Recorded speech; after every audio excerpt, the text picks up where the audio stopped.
So first up is a book that actually just arrived in the post today. I bought it on Amazon. It is Science Fiction, the 101 Best Novels of 1985 to 2010. Yeah, so covering a 25-year period. And it's just a reference work. So it's got a page and a half on each book, and it's written by Damien Broderick and Paul De Filippo, and it takes a sort of critical view of each of the novels. So it's like a review, really, of each book. Gives a bit of a background of the book and of the author. It's just a period where I had kind of stopped reading science fiction, or it was much reduced, and so I'm intrigued. Just a quick flick through it. There's several of the books in here that I have actually read, but others that I have not, and that I'm going to be intrigued to find one way and another. So I think that's going to be a really useful book for me to educate myself a little bit on the books of that period. In no particular order. This one, Stephen King, is Needful Things, which is a US first edition from Viking. I found this in a charity shop somewhere, I couldn't tell you where, at some point over the last few weeks. And as I said many times, I'm not actively seeking Stephen King books. But if I find one in the wild, it's in reasonably good condition, then I'm going to grab it. And I've probably picked up 10 or 12 over the last, well, not that many, 8 or 10 over the last year as I've been doing that. So I'm gradually reacquiring books that I previously owned. I think I had this one. This is from the, is it early 90s or early 2000s? 1991, first edition. Yeah, very nice. And then we've got The Shrinking Man by Richard Matheson in the black-spined science fiction masterworks from the early 2000s.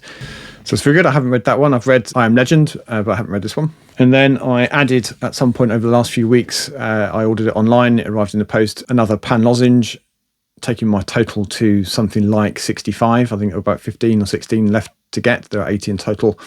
But that's a silverbird that I haven't read, and it's one of the pans that I didn't have. So happy days. And this one was very kindly sent to me by a viewer. It was sent to me by via my Amazon wishlist by Andre of Romania, and it's Ashes of Man, which is, I think I'm right in saying, must be book 5, is it? Yes, book 5 of Sun Eater by Christopher Rocco, a series which I've been very much enjoying reading this year. So I'm looking forward to tucking into that. Thank you very much again, Andre. Much appreciated, and it did put a smile on my face. Thank you again very much. This one was the result of a little bit of online shopping. It's a Charles Stross, Saturn's Children. It's in really nice condition. 2008, actually. It's a standalone or singleton novel. It's not related to any of his others. It's in the same kind of livery as Iron Sunrise and Singularity Sky, which were published earlier in the millennium. But very good. I like Charles Stross, and I'm busy collecting his books. The Holy Machine by Chris Beckett, an author that I'm very much enjoying hoovering up the books of. I've read 5 of his books this year and plan to read a few more as well. This was actually his first novel. There is an earlier edition. In fact, there's several earlier editions, but the original first edition was only published in the US, and it had a limited print run, and that is very, very difficult to get hold of. So this is a holding copy, a reading copy, if you like, and until pending the day when I get my mitts on one of those, if I ever do.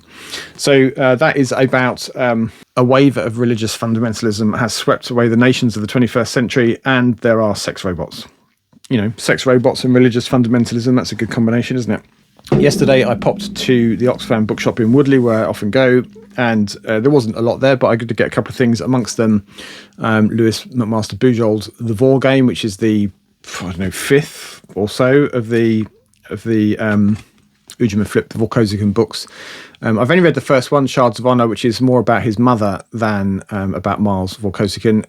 It was all right, a little bit lovey-dovey for my taste, but several people, no less than Ken MacLeod and Christopher Rocco, have both told me that the series gets way better when Miles is on the scene, and that I really should continue to read them. So I will. I'm gradually acquiring them. I don't have the next few in the sequence, unfortunately, so I'm gradually sort of adding to them as I find them in the wild. So that's good. I shall look forward to reading that when I get to it. And then I found a couple of these women's press science fiction books in the very nice kind of understated grey trim, and with the nice artwork. When I see these in the wild and I haven't already got it, then I'm grabbing them if they're in a halfway decent, presentable condition. Just on principle, I like the livery, and the books are often quite important as well. Rhoda Lerman, The Book of the Night. And these were often the first publication in the UK of these books. So it was a valuable way of getting some female authored science fiction into the hands of UK readers. And this is Suzette Hayden Elgin's The Judas Rose, which is part 2 of something or other. Let me have a look. The part 2 of Native Tongue. I don't have the first one, unfortunately, but I've got 4 of these now, so that takes my tally to 6. I'm not sure how many there are in total. I have a feeling it's around 20, but I don't know what I'm basing that on. I shall get busy with Google whilst I'm editing this, and I shall flash it up on the screen. And then in the same bookshop, I got Michael Faber's The Fire Gospel. Michael Faber, who is the guy that wrote Under the Skin some years back, which was made into the film with what's her name? Oh my god, I've forgotten her name. That will occur to me later, and I'll put it up on the screen. Somebody Johansson. Anyway, whatever's. So I have bought this on the strength of that, and I really don't know if it's even science fiction, but apparently it is irresistibly readable, according to the blurb on the back. And then a couple of weeks ago, I found this sitting on the bottom shelf at said Oxfam bookshop in Woodley, Star of the Gypsies, which is probably a deeply politically incorrect thing to call a book by today's standards, but this was written in the mid-80s, 1986 this was published. So that's a Jim Burns illustration. It's a Gollancz.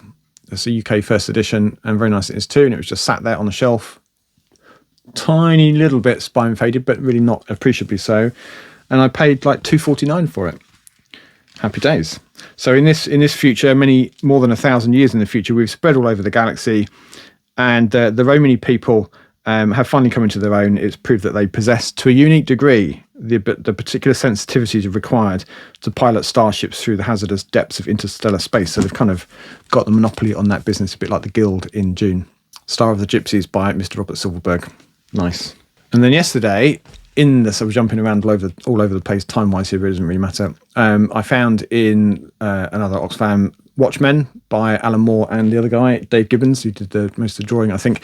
So this is nothing special edition-wise. It's, I don't think it's a first edition or anything like that, but it's got fantastic colour comic illustrations, and it's a graphic novel, obviously. I don't really know the story of the Watchmen. I have not even seen the movie, and I ummed and erred about whether I was going to get it or not, and I decided that I would in the end. And I'm quite pleased that I did. I have to sort of reset my brain and remind myself that it's really an adult-themed graphic novel. It's not a children's comic. But I'm quite pleased to have got that. That'll be a nice addition to the shelves.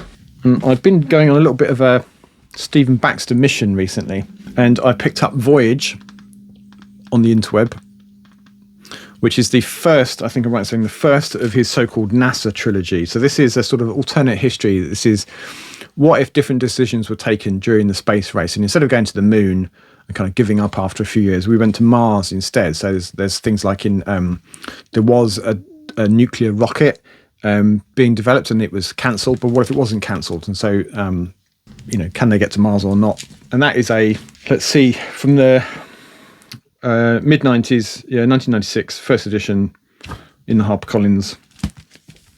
It says on the inside flap, a novel of the right stuff. And sticking with Stephen Baxter, I think it's either the second or third. It's certainly a constituent part of the NASA trilogy. Is Moonseed, which, if I remember rightly, is some kind of nanotechnology outbreak, or some kind of alien germ outbreak on the moon, which then subsequently infects Earth, and it all goes tits up from there. I have read it before, don't remember a great deal about it.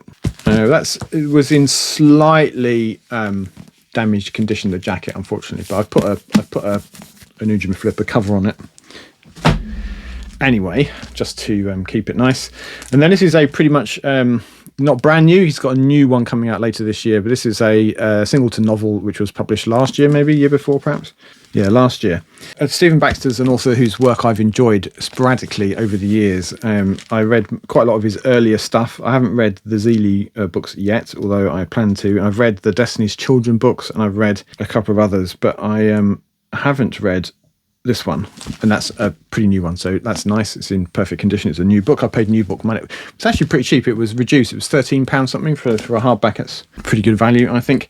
Moving away from Stephen Baxter, we've got Christopher Priest. That's another author whose work I'm gradually trying to accumulate. This is a recent collection of his short stories, and it's a sort of, I think, from the duration of his writing. So there's a possibility that some of these have previously, it does say largely previously uncollected. So there's possibility that one or two of them have appeared in other collections or anthologies. But that is a collection of Christopher Priest short stories. Very good. Today I went to the Oxfam bookshop in Henley. I go there as often as the other one, and I did pretty well. So there's a Cordwainer Smith, The Under People, with some naked butts, very much to be encouraged, and that is a very slender book. Cordwainer Smith is still sitting firmly on my list of shame. I have not yet got around to reading anything by him. I do have a few of his books now. The Under People were mutated from animal stock to serve mankind. They lived deep down in the forgotten corridors and caverns of old Earth, etc., etc., etc. That is like less than 150 pages, so that will be the work of an afternoon's determined reading. And then I got 3, because they were in really good condition, Penguin editions of, let's get them in approximately the right order, some of the Well World saga by Jack L. Chalker. And I've read the first one, which I quite enjoyed, but I haven't read on. I do have a couple of them in, so I have the first one in the same format, Penguin, and then the other 2 that I have are in a Del Rey format, which doesn't match. So one of these is a duplicate of the Del Rey one. I'll be jettisoning the Del Rey copy. I'll sell that and add these to my shelves, and they are a matching set. The artwork on them is very nice. So that's book 2, Exiles at the Well of Souls, and this is book 3, same edition, Quest for the Well of Souls, and this is number 5, so it skips number 4, Twilight at the Well of Souls. These next few were the result of an online shopping browsing expedition on the World of Books. I do that from time to time, once every couple of weeks, just to see if I can find 4 that I want that will get me, buy 3 get 1 free. So I picked up Jeff Vandermeer, Dead Astronauts, very jazzy cover. I don't know what it's about, but it has a very nice cover. So that's half the battle, isn't it? Of course. And then I picked up Ted Kosmatka, The Flickermen, which looks like it has the whiff of a parallel universe gig. It's a thriller, I believe.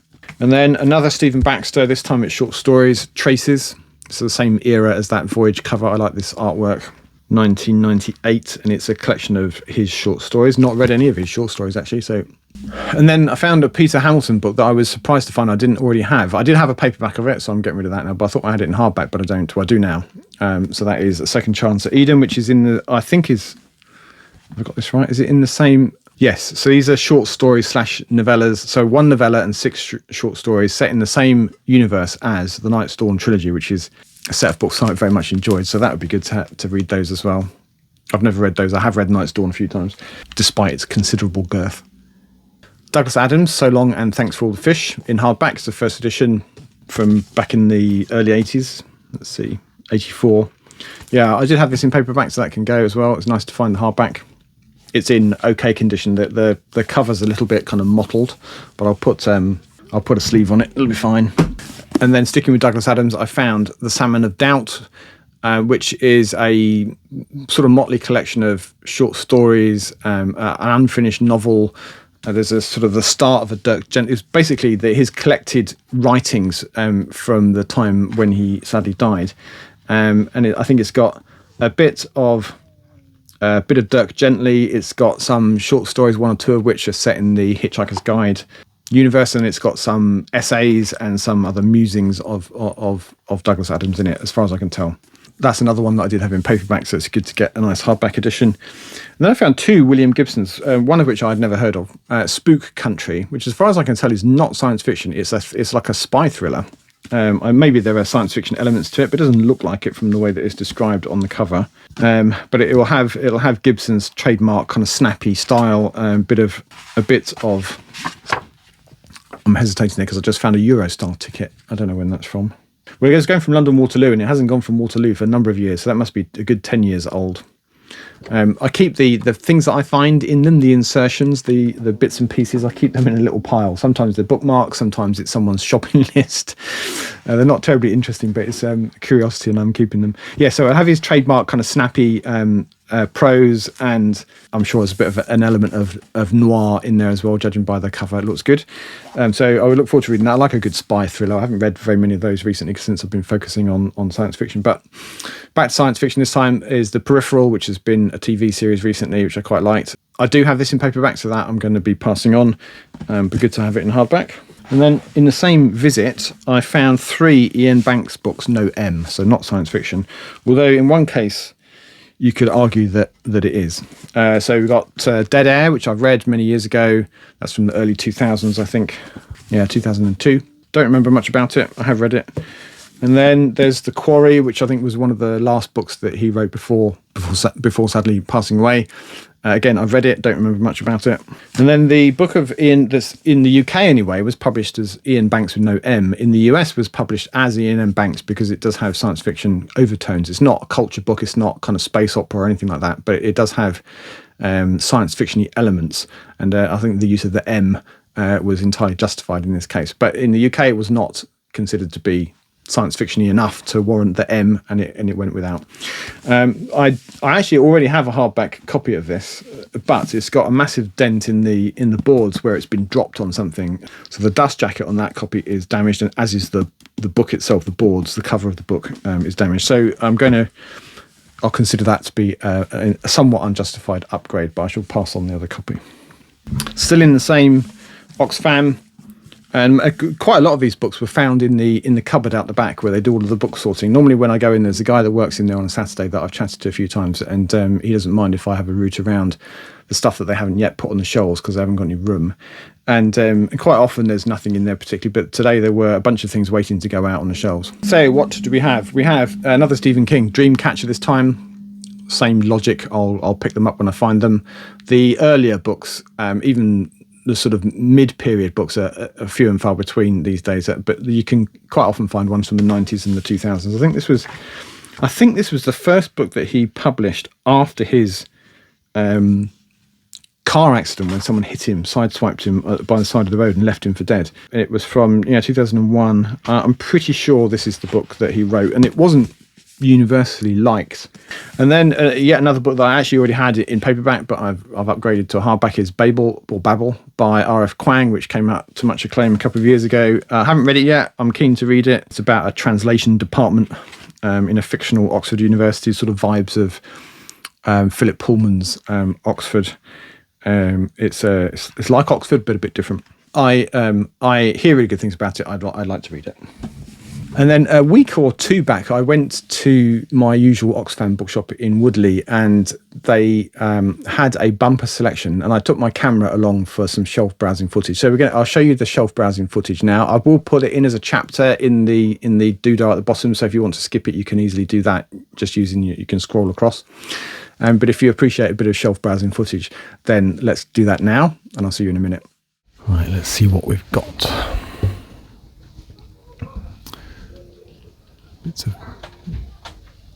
I know what these are, manga or some kind, not interested in those.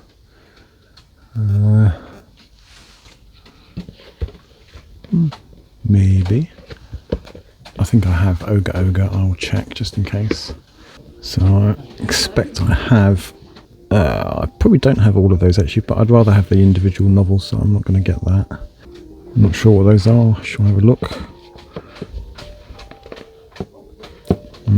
Don't look like they're going to be my cup of tea. Oh, Magic Kingdom for sale. I used to love that book.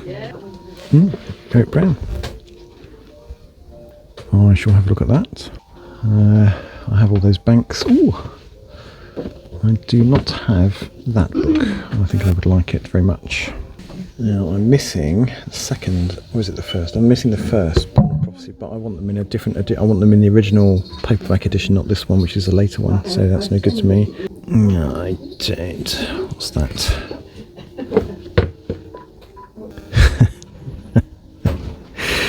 Well, at least the blurb on the back is funny. I didn't enjoy your other books.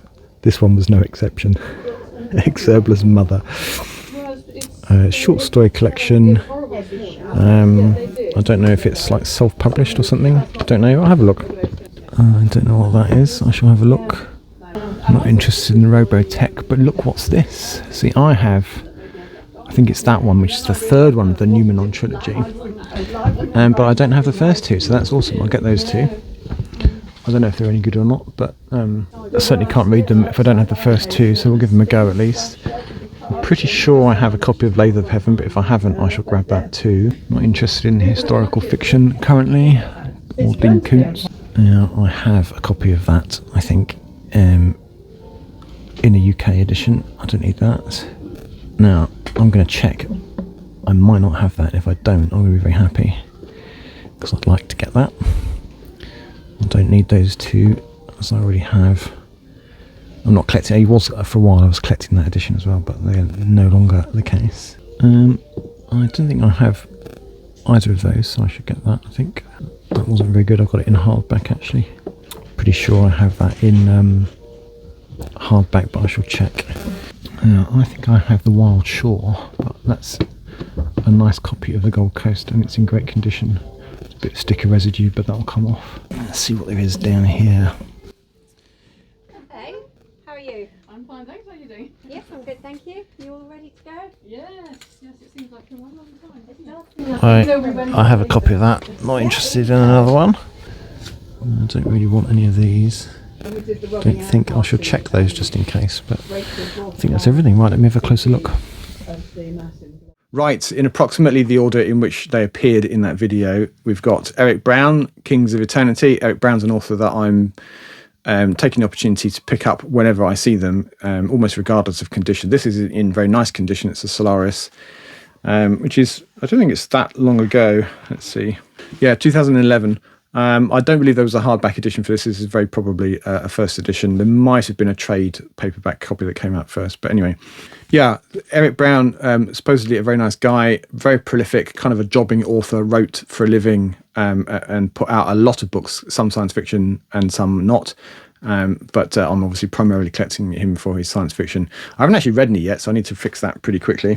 And then another book I was excited to find is Paolo Bacigalupi's The Wind-Up Girl. A classic from a number of years back. It would have been early 2000s, maybe 2009. And so this is a reprint. Complex literary and intense tale, which recalls both William Gibson and Ian MacDonald at their best.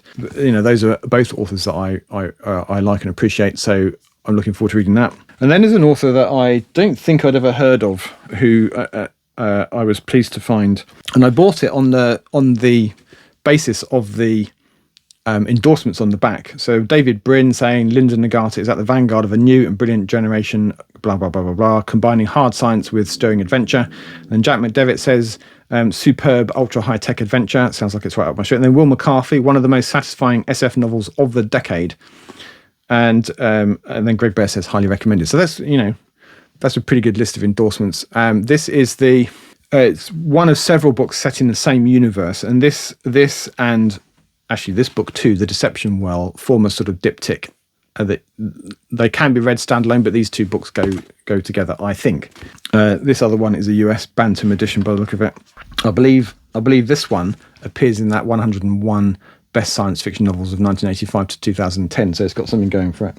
Then I was really happy to find, just from the point of view of completing a complete set, Numenon and Numenon Infinity, which are the first and second books respectively of the Numenon trilogy. I picked up the third one months ago, not realising that it was the third of a trilogy, and I'm intrigued. I don't know, honestly, if it's any good. I haven't ever seen it before, I haven't heard anyone talking about it, but that doesn't mean it's not good. So along with the third one, that will make a nice set. And I don't have very much in the way of H.G. Wells, who's an extremely prolific author. So The First Man in the Moon. There were a few others there, but they were in really shitty condition, so I just left them. And then another book which I'm intrigued by is Alison Sinclair's Blue Heart. It seems to get a very good write-up, and I was intrigued by the premise, and the cover drew me in as well. So I should give that a go at some point. The Gold Coast by Kim Stanley Robinson. I've got the Wild Shore in the same livery, and this is one, I think it's 3. Yeah, the Wild Shore and Pacific Edge are the first 2, and Gold Coast I think is the third, which are set sort of post a nuclear war, but a long time post a nuclear war, and sort of California's just about getting back up on its feet. I've read The Wild Shore, but it's a long, long time ago, and I really don't remember a great deal about it at all. So I'll look out for the Pacific Coast, and then I shall want to read all 3 of them, I think. And then I almost didn't pick these 2 up. I almost didn't pick them up. And then I decided that I would. I've never heard of him, but then there are plenty of other people that I'd never heard of either, so that shouldn't be a reason not to get it. And it looks like, straight up space opera, bangy, crashy science fiction, which I often quite enjoy. And the first one, I think it's the first one, is called Creation Machine by a chap called Andrew Bannister. And these were written, 2016. And then, so he published this trilogy and then sort of disappeared without a trace, which sort of implies that they weren't terribly successful. And then I think the second book of what is actually a trilogy is Iron Gods. And there is a third, I'm not sure what that's called, it's not mentioned in this book. I will probably, for the sake of completeness, try and find the third one somewhere and then give them a read. And if they, give them a chance at least. Let me know if you read them and what you thought of them. So that is all the books, but stick around because I've had the notion of filming the contortions that I'm going to have to do to put these all on my shelves somewhere. I will speed that up so it'll be like maximum a minute probably of footage.